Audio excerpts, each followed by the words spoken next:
Hey everybody, I am Tim Stratton with Freethinking Ministries, and I'm with a whole bunch of youth pastors and friends from the Kearney, Nebraska area. And if you're watching on Facebook, we're just glad that you're joining us. Today, we're going to take a slight shift because we've been discussing apologetics for the last several months. Today we're going to focus on a theological matter, and we're going to focus on the providence of God and how humans interact with God's providence and God's sovereignty. Now, I got to tell you, as an apologist, I spend a lot of my time discussing this particular issue. So much time discussing this theological issue. A lot of people say, well, Tim, aren't you an apologist? Why do you spend so much time talking about this specific theological issue? Well, it's because I think this issue has tremendous significance when it comes to apologetics. In fact, when one has a proper understanding of how to view God, I think it supports a plethora of apologetics arguments. In fact, 2 weeks ago, I published an essay, a rather long essay, on freethinkingministries.com called The Apologetic Significance of Molinism. And I survey a number of arguments in the cumulative case that apologists use to argue for the existence of God or to defend Christian theism from those attacking it, and show how all of these arguments either presuppose this particular view of God's sovereignty or are supported by it.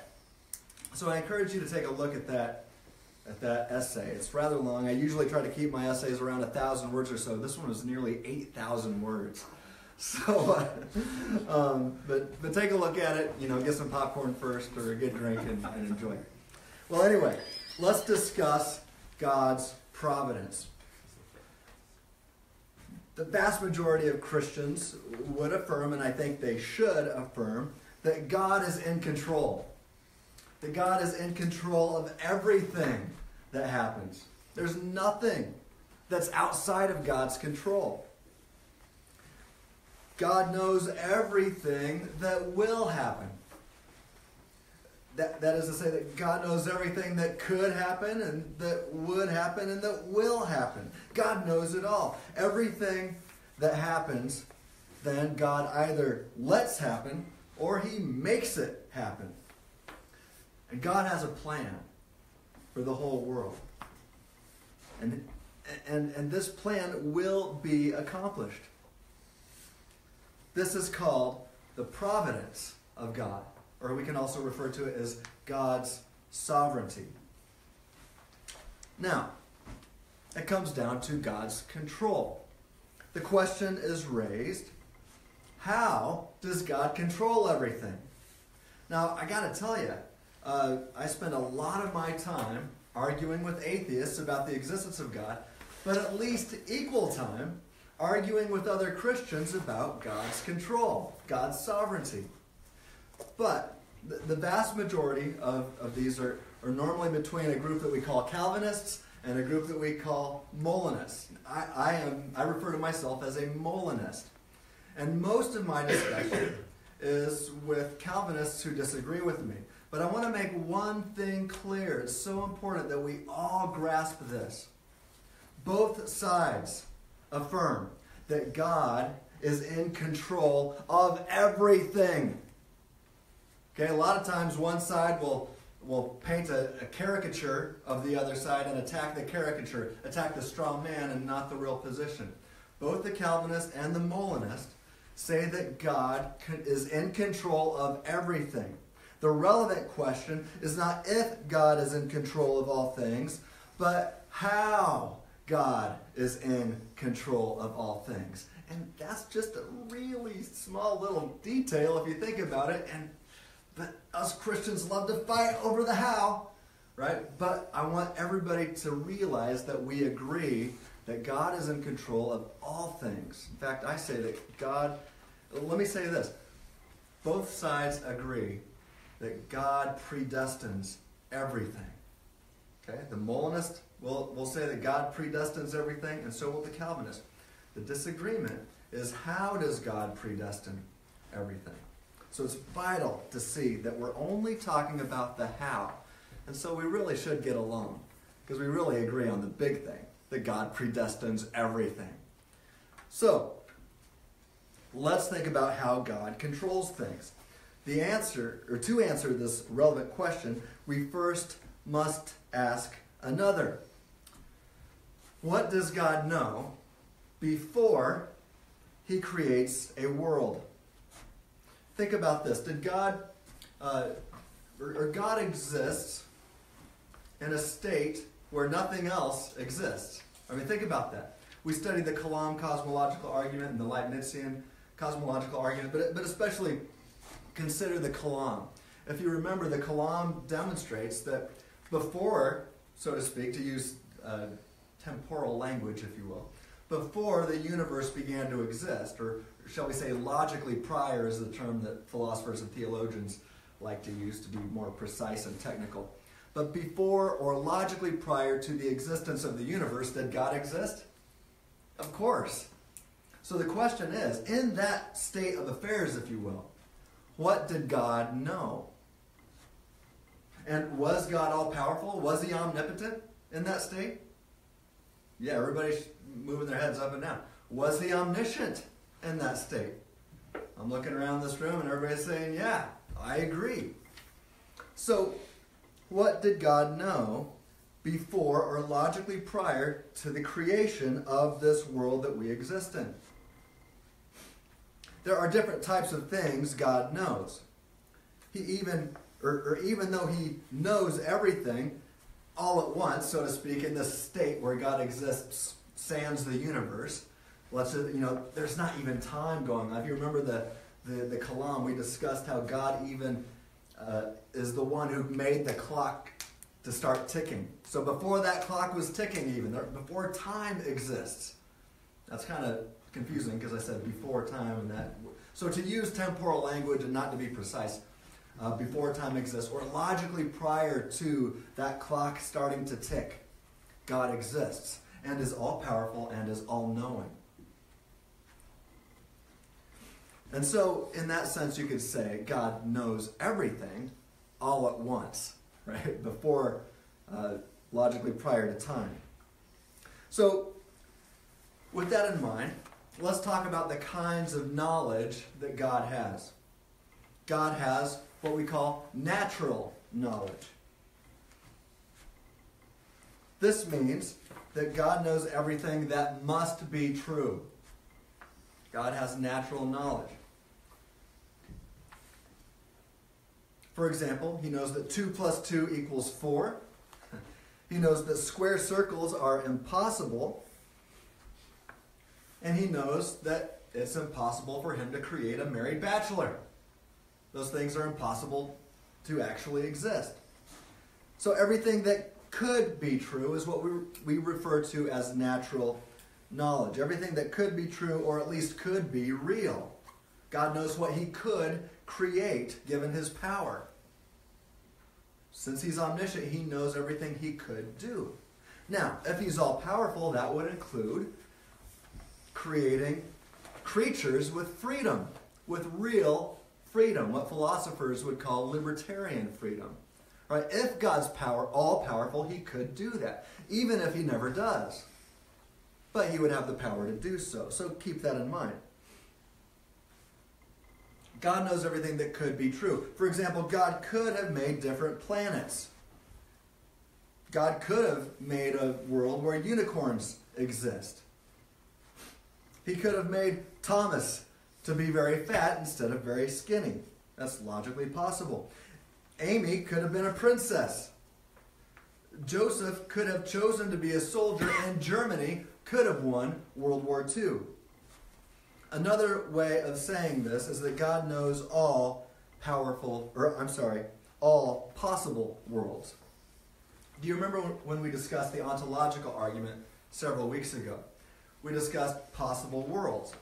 Well, with that in mind, this is another example of how Molinism helps us understand some different apologetic-based arguments, or vice versa. possible worlds. This is a key here to consider. God knows all the possible worlds that are available, if you will, for him to create. So consider these circles. I'm not trying to play Connect Four, but these represent different possible worlds. Now let's just pretend I'm God. No, don't do that. Okay, but if I were considering different possible worlds available for me to create, I wouldn't have to think things through, especially, remember, there's no time to think things through in this state. So an all-knowing God would just know, right, all at once. So there's no thinking things through. There's no looking into the future, so to speak, to see what's out there. There's just perfect knowledge of these possible worlds. Now, there's no possible worlds where married bachelors exist. Those are impossible worlds. They don't exist. So, I mean, this sounds weird, but even if God wanted to create a world of married bachelors and triangles with four corners, he couldn't do it. Now, he doesn't want to do those things, and those things aren't things at all. It's just a logically incoherent combination of words. But there's no world that exists where married bachelors exist. But these are a whole bunch of possible worlds. So, for example, it's possible that instead of Tim Stratton wearing a black shirt today with some gray on it, I could have worn a green shirt. In fact, I deliberated between what to wear today since I knew I was going live on Facebook. And I got a couple new shirts for Christmas, and I was wondering what one I should wear. Well, I freely chose this one. But God knows that it's possible for me to have worn a green shirt. So, there exists a world in which Tim wears a green shirt. That's a possibility. There's no logical incoherence with that, like married bachelors. There's also a possible world where Tim wears a black shirt today. So these worlds are possible. They could exist. Now, a possible world is just a way that everything could have been. And this also includes the power to create different kinds of creatures that God knows. I mean, God could have created a world with no humans, right? If he's all powerful. He could have chosen to not create any world at all. He wasn't forced to create a world by anything else, right? It was God's choice, his free choice. And he also could have chosen to create other kinds of worlds where unicorns exist, where humans have horns on their heads. He decided not to. That's a good thing. Darth Maul is pretty cool, if you think about it. Okay, but he could have created a different kind of world. And so he could create humans that never have free will and that he moves like toy soldiers. Or if he's all powerful, he could create a world in which humans have this libertarian free will. These things could happen if God is all powerful. So, if something is possible, then it exists in a possible world. That's what we mean by that. If something is impossible, it does not exist in a possible world. This will help us think things through. All right, the second point I want to make is that I believe that God possesses what we call middle knowledge. He's got this natural knowledge that we've discussed, but he also possesses middle knowledge. This means that he knows what would happen in any situation or in any world, even before, logically prior, to creating that world. Okay, let me say that again. God knows what would happen in any situation or world even before he creates any world. Now, if you think about it, we discussed the fine-tuning argument a few weeks ago, too. And I really think the fine-tuning argument presupposes that God possesses middle knowledge. Okay? Because he had to fine-tune those initial conditions of the Big Bang with all those special numbers so that certain things would happen in this world. And God knew that if he fine-tuned the initial conditions of the Big Bang in such a way, certain things would and will happen. He also knew that if he would have fine-tuned the numbers ever so slightly otherwise, other things would have happened. So I think the fine-tuning argument really presupposes God's middle knowledge. If it doesn't, it heavily implies, I think, God's middle knowledge. I wrote about that in the article I mentioned earlier. So, Let me give you an example. God knows what someone would freely do in any situation. If God's powerful enough to create free creatures and omniscient and smart enough that he would know what they would freely do in any situation they're in. That doesn't mean that God has to cause them or move them like puppets. He just knows how they will freely choose. For example, if I offered $100 to Amy, what would she freely do in that situation or in this situation? She could do many things. Amy could ignore me. She could take the money and punch me. At least she might try. I don't know. Amy does not have to do any of these things. She is free to choose what to do. But she would do just one of these things. For example, take the money. So God knows exactly what Amy would do in this situation even before he creates the world and before he creates Amy. Before he creates anything. God's omniscient and knows, right? Logically prior to his creative decree, God knows everything, and that includes how free creatures would freely choose, even if he never creates free creatures.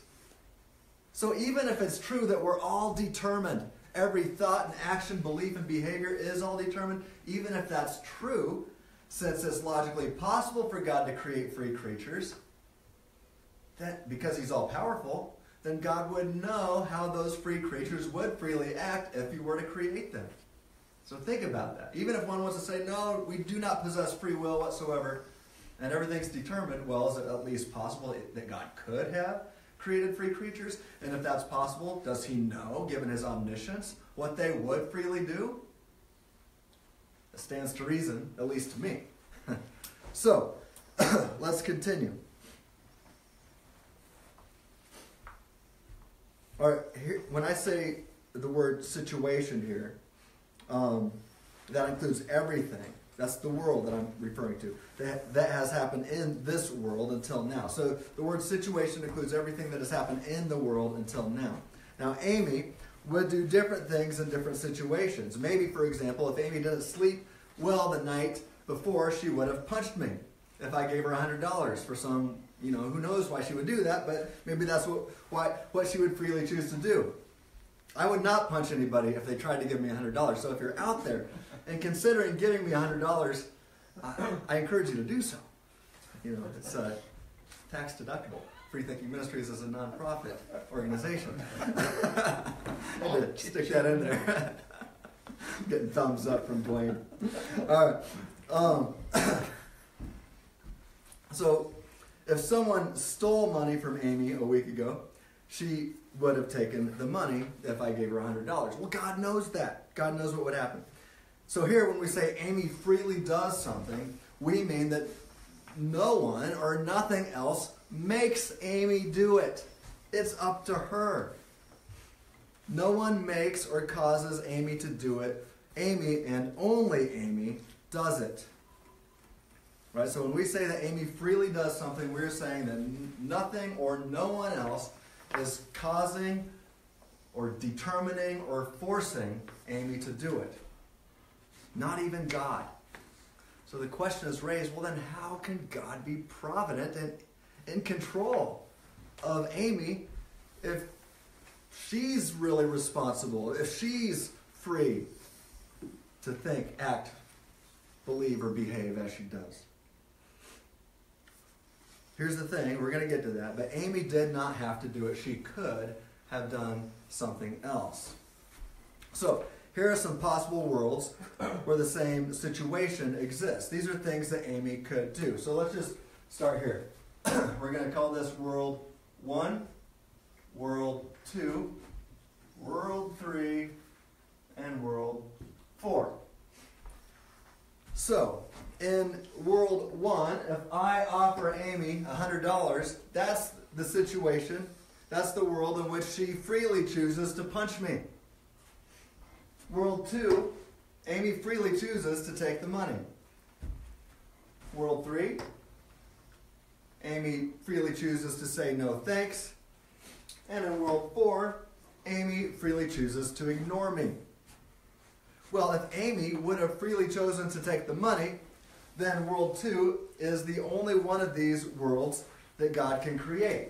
So if God says, okay, I'm going to give Amy free will, and free will is important to God for some reason, and I'm going to get to why it is important to God. In fact, it's important for at least 3 reasons.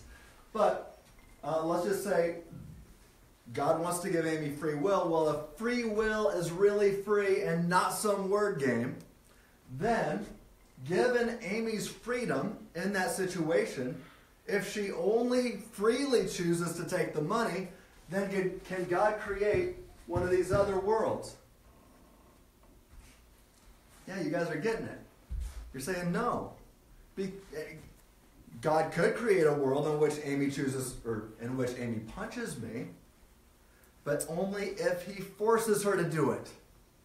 But if God gives her freedom and then says, okay, Amy, you freely choose, and Amy chooses to take the money, then this world, and this world, even though a possible world, are no longer actualizable, or what we call feasible. These are possible worlds, or world 1, world 3, and world 4 are possible worlds. They're logically possible. There's nothing like married bachelors in them.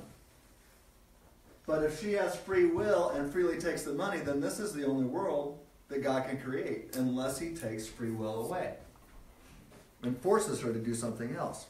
Now, if Amy would have freely chosen to take the money, world 2 is the only one of these worlds that God can create. Again, I want you to think about, there's all these possible worlds. There's a whole bunch of them.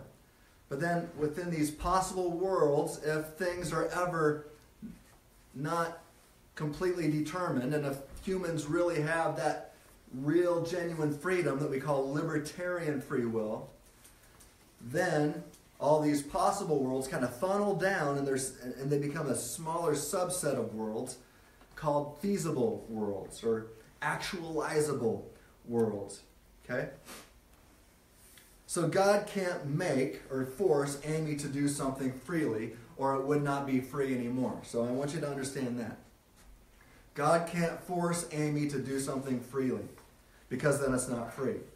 That's just as logically incoherent as saying God's going to create a married bachelor. Okay? There's some things God can't do. Think about that. I mean, most people would say that God can't sin. God can't lie. Right? Or here's an easy one. Can God create something that's not contingent upon him? No, we can do lots of thought experiments and figure out things that God can't do. So when we say that God's omnipotent, we mean that God can do all things that are logically possible. I think that's a good definition. Okay? God can do all, and really when you think about things like married bachelors, like I said earlier, those aren't really things. Those things don't really exist. They could never exist. They're just a logically incoherent combination of words. So, God can't make Amy do something freely or force her to do something freely because it's not free anymore. But if Amy would have chosen to punch me instead, then God would have known that even before he created everything. Even before he said, let there be, boom. Okay? So then the only one of these worlds that God could have created then would have been world 1, if she would have freely chosen to punch me.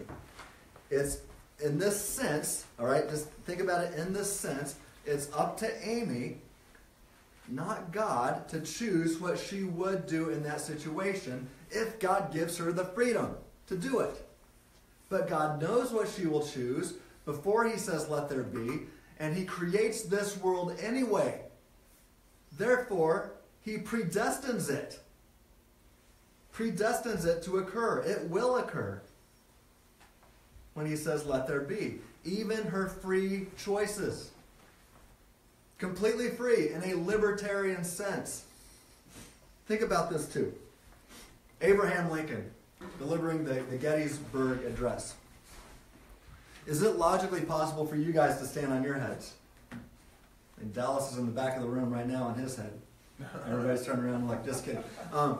No, it's logically possible for us to stand on our heads, right? Is it logically possible for Abraham Lincoln to stand on his head? Yeah. So, is it logically possible that Abraham Lincoln could have delivered the Gettysburg Address while standing on his head?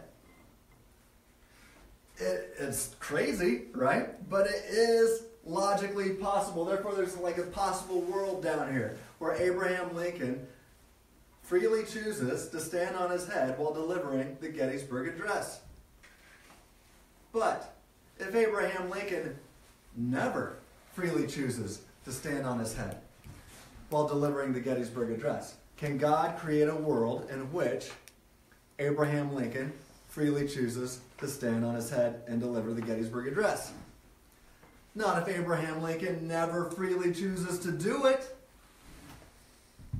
Now, can God create a world and force Abraham Lincoln to stand on his head and deliver the Gettysburg Address? Yes. But then it's not a world in which Abraham Lincoln freely chooses to do it. So that's the big difference. Now, God could have created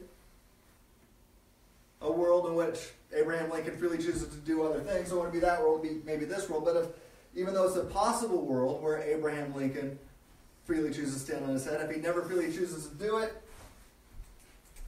then this world is no longer an option. He can't create it. It's not feasible, even though it's possible. All right. Let's keep going. All right. So, do you think there are, with all that said, do you think there are many possible worlds that God can't create, even if he wanted to? Think about that. I think so. In fact, let me make 2 points. Number one, I contend that God would want, because he's all-loving, he's omnibenevolent, right? He's all-loving. I mean, the Bible says God is love. And I've got an article entitled The Omnibenevolence of God. And I've argued from Genesis alone that God loves and desires the best for everyone. But then I've surveyed Scripture through the Old Testament and New Testament to make the case really strong. That God loves all people. And that love, true and genuine love, requires a desire for the best of all people. Now, with that in mind, I contend that God he would want to create a world in which all people would freely choose, so to speak, to love God in return for eternity. That's what God would want. I think Kevin Harris on a Reasonable Faith podcast, I think that's who I heard say this, that God is an aspiring universalist. That's what he wants. And that is a possible world. Think about that. Is it logically possible that every single person that exists would love God in return? Is that possible? It seems logically possible. So there would be a possible world down here where that exists. But if there's even only one person who freely chooses to resist God's love and freely chooses to resist God's grace, can God create then a world in which every single person freely chooses to not resist him? No. That would then become a non-feasible world, even though it's possible. So again, I contend that God would want to create a world in which all people would freely choose to love God in return for eternity. Number two, even though God knows all possible worlds, he can create only some of them if he gives people free will. So if free will is important to God, then God's options are restricted by him because he chooses to give people freedom. I contend that if free will does not exist, then true love does not exist. I believe the very purpose of mankind is to be in a true love marriage, if you will, with our Creator. To know him and love him and be loved by him for all eternity. In fact, I think Jesus makes this clear when he breaks down the entire law in two simple and easy to remember commands. Love God first, and everybody love everybody, from your neighbors to those who consider you an enemy. It's all about love. I've argued, and I'll discuss this soon, that true love requires this libertarian free will, and that without this kind of freedom, true love is an illusion. I have also argued that morality and rationality require freedom, and we'll discuss this more too. So there's at least 3 reasons why God would want you to possess freedom: love, morality, and rationality. We are, after all, supposed to love God with our minds. So, we're going to end here, since this is pretty deep, and we'll be back next week with part 2. So, mind shutting this down. Thanks for hanging with me. I'm sure a whole bunch of questions are raised, so make sure you come back next week, and we'll keep it going.